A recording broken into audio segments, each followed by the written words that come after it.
120 metre और 90 metre लंबी दो रेलगाड़ियां क्रमशः 80 किलोमीटर प्रति घंटा तथा 55 किलोमीटर प्रति घंटा की चाल से एक दूसरे की ओर समांतर पटरियों पर दौड़ रही हैं। यदि उनके बीच की दूरी 90 मीटर है तो वे कितने समय बाद एक दूसरे को पार कर जाएगी? 5.6 सेकंड, 7.2 सेकंड, 8 सेकंड, 9 सेकंड। तो प्यारे बच्चों, ये क्वेश्चन बहुत ही आसान है, थोड़ी भी डरने की ज़रूरत नहीं है, बिल्कुल आसानी से समझ जाओगे, बस वीडियो को लास्ट तक देखना। तो एक रेलगाड़ी को हम मान लेते हैं ए, दूसरी को मान लेते हैं बी। ए की जो लंबाई है वो है 120 मीटर, बी की लंबाई है 90 मीटर। ए की जो हमें चाल दी है वो है 80 किलोमीटर प्रति घंटा और बी की जो चाल दी है वो है आपकी 55 किलोमीटर प्रति घंटा। अब क्वेश्चन समझो, एक दूसरे की ओर समांतर पटरियों पर दौड़ रही हैं, एक दूसरे की तरफ आ रही हैं ये, जैसे ये पटरियां हैं समांतर, ए इस तरफ जा रही है, बी इस तरफ जा रही है, इनके बीच की दूरी जो है वो है 90 मीटर। और अगर दो चाल दी हैं आपको और उनकी जो आने या जाने की डायरेक्शन जो है वो अपोजिट है, तो इनकी एक रिलेटिव स्पीड, जिसे हम सापेक्ष चाल बोलते हैं, वो होती है प्लस दोनों की, मतलब 80 + 55 = 135। ये 135 इन दोनों की रिलेटिव स्पीड है, मतलब ये स्पीड से इनकी दूरी जो है वो कम होती होती जाएगी और ये आपस में मिलेंगी, फिर एक दूसरे को काटेंगी। तो ये होती है रिलेटिव स्पीड 135 किलोमीटर प्रति आवर। अब हमारे पास चाल आ गई, ये सापेक्ष चाल। अब ये चाल काम करेगी जिससे इनके बीच की दूरी कम होगी और ये आपस में मिलेंगी और काटेंगी।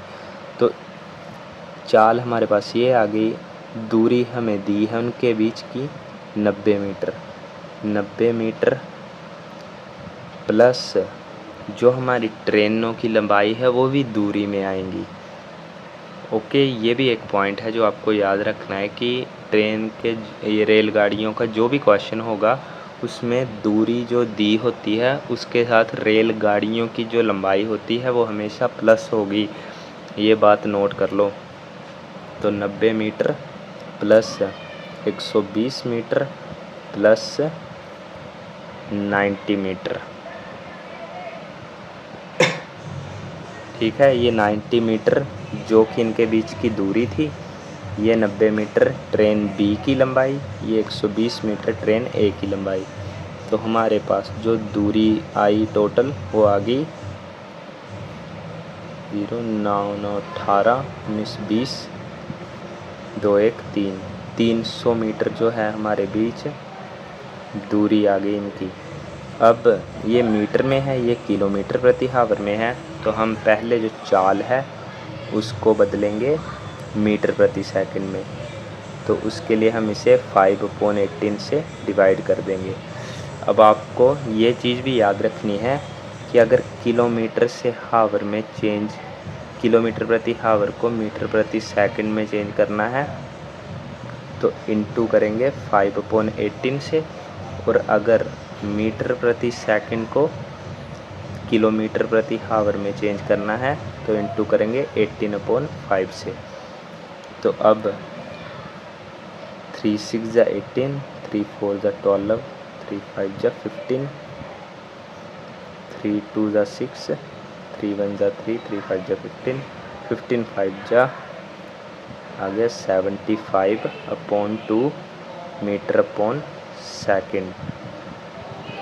तो अब हमारे पास जो समय आएगा वो हमें निकालना है। तो समय का फॉर्मूला तो आपको पता है कि दूरी = चाल × समय।